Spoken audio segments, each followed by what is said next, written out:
Rome and took Britain into the common market on New Year's Day, 1973. Responding to deep concerns within his own country that joining the EEC would compromise Britain's national sovereignty and independence, Heath sought to reassure the British people in a government white paper. He wrote, "There is no question of Britain losing essential national sovereignty." The master plan, of course, was well known to Edward Heath, Lord Hailsham and their colleagues in Brussels.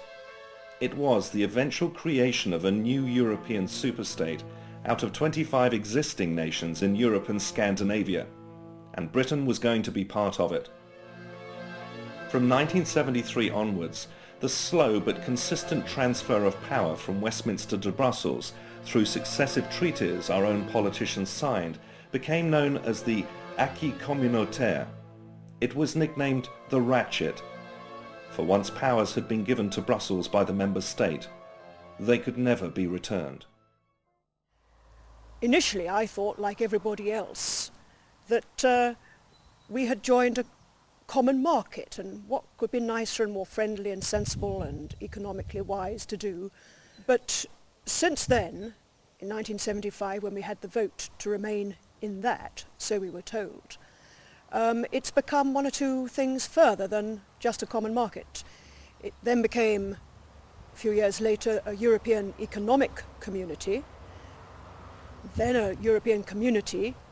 It's now the European Union, with all sorts of controls and restrictions, regulations, and we're fast approaching via this new constitution something that the French have already named potentially a United States of Europe. And I'm not at all sure that that's what I and many others voted to join back in 1975. Say in 75 we signed up for a social trade agreement, and it's the people who've let the governments, successive governments, gradually vote away our democratic rights. This government has no right to sign us up to the Constitution without the will of the people, but we need the will of the people to stop it. It's no use coming down in 5 years' time, we've signed up to it, we can't get out of it, and the people say, well, we don't want it. It's up to the people of the day to say no.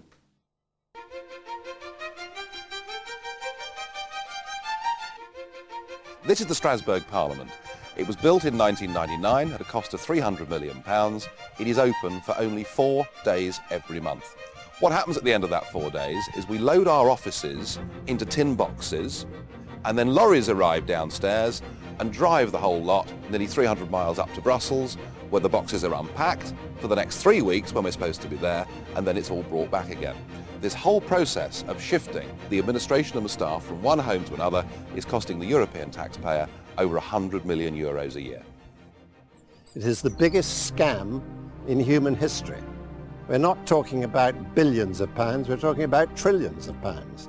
Why a country which has been independent for 900 or more years would ever wish to involve itself in such political chicanery and nonsense as something which defies anyone who is sane.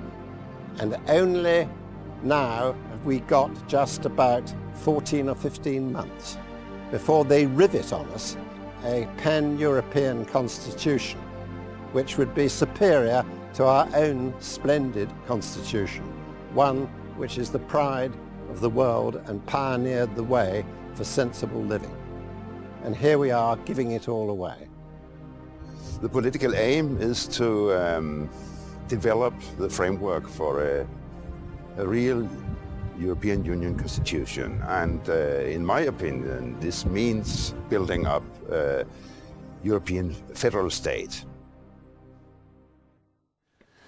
In black and white, the draft constitution wording confirms Brussels will exercise competence and primacy over member states' own laws.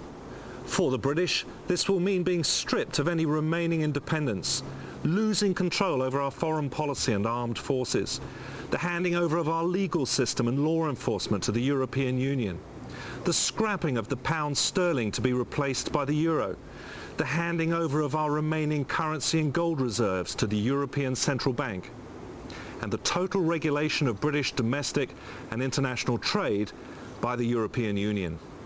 Coincidentally or otherwise, the European goal of dominating Britain, unfinished business going back centuries, will have been accomplished.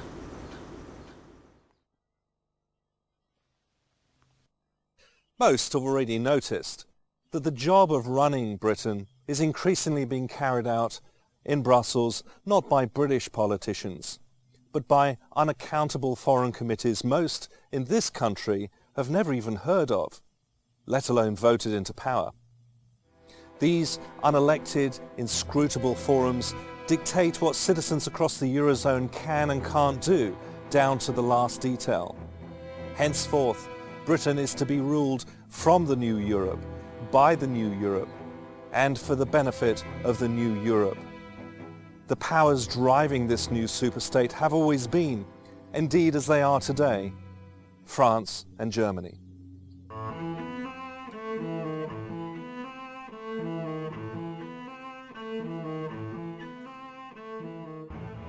Lindsay Jenkins worked as a senior civil servant in the British Ministry of Defence for almost 10 years and spent a further 10 working for British and American investment banks in the City of London. She is the author of 2 books exposing the origins of European federalism and the emergence of the European Union. Today, over 80%, that is 80%, of everything that goes through the House of Commons and the House of Lords merely rubber stamps Brussels. And there is an awful lot of it. We have recently celebrated, if that is the right word, our 40,000th directive from Brussels. And having attacked central government, now Brussels is attacking our local government structure. So we have lost, just to recap, in the following areas. We have lost 100% of our control, or near enough, over the environment. The British scenery, countryside, everything that comprises environment, including health and safety regulations, absolutely everything. We have lost near enough 100% control over our fishing. We have lost 100% control over our farming. And we have lost 100% control over our trade policy. And that last is of particular significance when you consider that Britain is the 4th largest economy in the world, and we do more trade per head of population than any other country in the world by far.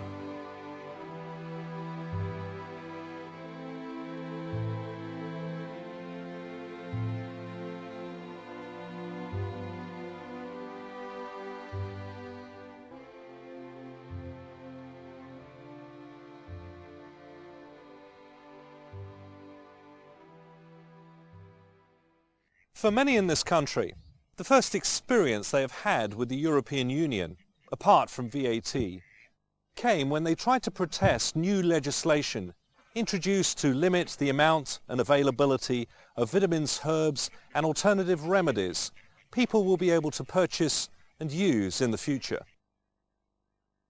The UK has always enjoyed a very open market. Products have been allowed on the market if they're safe, period. There's not been any restrictions on the dosage or the type of product so long as it's safe and poses no risk to public health. The European Directive on Food Supplements changes that completely, and we're going to lose over 300 different nutrient forms. On top of that, there's going to be dosage restrictions, so the 1,000 milligram vitamin C tablet that we've been selling for 40, 50 years, that also will become illegal. So the safe and effective products that we've been used to in this country for decades are going to be illegal for no other reason than Europe wants to harmonise legislation. We are one of 3 countries with an open market in food supplements. We're going to lose our products by the 1st of August 2005. I'm Dr. Paul Lehman. I work in a clinic using natural therapies to treat people, and I regard any restriction of vitamin and mineral production and availability as being very serious and can damage people. We use huge numbers of supplements for our patients that we feel very definitely need it, and they respond very well with them. Most people in Britain today believe that the European Parliament works in a similar way to Westminster. So many thousands of British citizens have written to their MPs and MEPs protesting these and other directives.